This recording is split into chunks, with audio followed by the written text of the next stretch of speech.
This is a sales training video on one rule you should never break. Never allow a customer's lease to auto-renew. It is a missed revenue opportunity that sales should always control. Let's walk through a real-world example. A customer is 90 days from lease expiration. Their current payment is $500 per month. $400 of the customer's payment is for the equipment and $100 is for the pages. The sales rep, seeing his customer is nearing 90 days from lease expiration, visits the customer prepared with a new proposal to upgrade their solution. Hi Diane, according to my records, your lease is set to expire in 90 days. I have a proposal here where I can upgrade you to new equipment and keep you close to your current payment on a new 60-month term. Do you have a few minutes for me to walk you through it? I appreciate the offer, John. I think we are good with the current equipment we have. If we do nothing, the lease just auto-renews, right? When a customer says this, often salespeople respond in the following way. Yes, it would auto-renew. If that's what you would like to do, I can check back in 6 months. That is an opportunity lost. Here is the correct response. That's great. I'm glad to hear you're still happy with your equipment after nearly 5 years. I can stop by next Tuesday with the renewal extension paperwork. Quick question, would you prefer a 12 or 18-month extension? If you choose 18 months, I can get you a 5% discount off your monthly payment. This works because you've changed the mindset. The standard practice ideally is to sign the customer to a new lease for the renewal term. If the customer does not sign, they will renew, but their price will escalate anywhere from 5 to 10% in price at the anniversary date. By signing them to a new lease for the same renewal extension, you can lock in the current year's price and even offer a discount, so you are saving the customer money with your solution. Now let's run the numbers. The hardware portion of the payment is $400. That tells us the original funding was roughly $19,900 on a 60-month term. The first step, request a trade-up to own quote. Not a trade-up to return, it must be trade-up to own. That number should come back around $3,190. That is your cost of goods. Next, you will need to get your rate factor for the renewal extension. For a 12-month extension, remember there are 90 days left, so you request a 15-month lease with a $1 residual. It's not likely the leasing company will allow a FMV factor for used equipment. Let's say the rate factor is 0.0758. $400 divided by 0.0758 equals $5,277 in funding. Subtract your cost of goods, which is $3,190, and you have created $2,087 in gross profit. Next, look at the 18-month option. That becomes a 21-month lease. The 21-month rate factor in this example is 0.0568.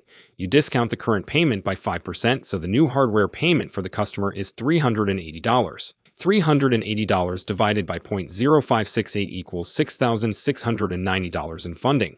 With your cost of goods of $3,190 subtracted out, that leaves $3,500 in gross profit. When you do these extensions, you lease on an FMV structure using a dollar-out rate. Now, what if the customer says they want to buy the equipment? Here you would get the buyout to own quote from the leasing company. In this example, the buyout to own quote could be around $6,500. That includes the remaining 3 months on their lease plus the buyout residual, which is higher than the trade-up residual. If you had to quote a purchase price, it has to be at a minimum the buyout to own and not the trade-up to own. This also creates an opportunity for you to get sales revenue and gross profit. Here is the talk track. I reached out to the leasing company and they quoted $6,500 plus tax for you to purchase the equipment. That number includes paying off your current lease. If you are interested in purchasing, we actually have a 0% interest promotion going on right now where we could close out your old lease, and on the new agreement, it would be a 15-month term at $433.33 a month plus tax. After 15 months, you would own the equipment. As you can see, it's 0% interest as $433 multiplied over 15 months is $6,500. Behind the scenes, this is nearly an identical calculation as the 15-month FMV extension. However, you have a higher equipment payment here. $433 divided by 0.0758 funds $5,712. Since you are sending the new lease into the leasing company, you still use the trade-up to own figure of $3,190 as your cost of goods, leaving you $2,522 in gross profit.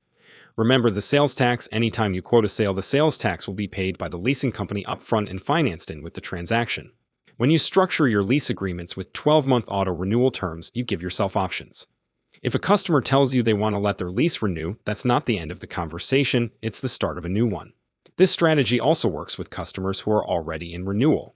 Ideally, the earlier you engage before a renewal, the better the funding and gross profit. But once you adopt the mindset that every auto-renewal should result in a new lease being signed, you'll begin to uncover revenue and margin opportunities that are often overlooked. This is why 12-month renewal terms matter and why sales should not default to waiving them in favor of month-to-month or 90-day renewals. When you agree upfront to shorten or remove the renewal term, you give up leverage. You reduce your options, you reduce your revenue opportunities, and you make it easier for competitors to step into your accounts. 12-month renewal terms create structure. They create defined events, like the extension scenarios we just walked through, where sales can engage, control the conversation, and generate revenue and gross profit. They also protect the installed base. Short renewal windows increase account exposure. Longer renewal terms give sales and the organization time, visibility, and control. That doesn't mean renewal terms can never be adjusted. The right approach is to start at 12 months, and if the customer needs flexibility, you can reduce the term to 90 days. The key point is this: flexibility should be intentional, not automatic. When reps understand how renewals create revenue and how extensions can be monetized, the 12-month renewal clause stops being a problem and starts becoming a tool. And when you adopt the mindset that every auto-renewal should result in a new lease being signed, you protect your accounts, strengthen the portfolio, and create profits most reps never realize are there.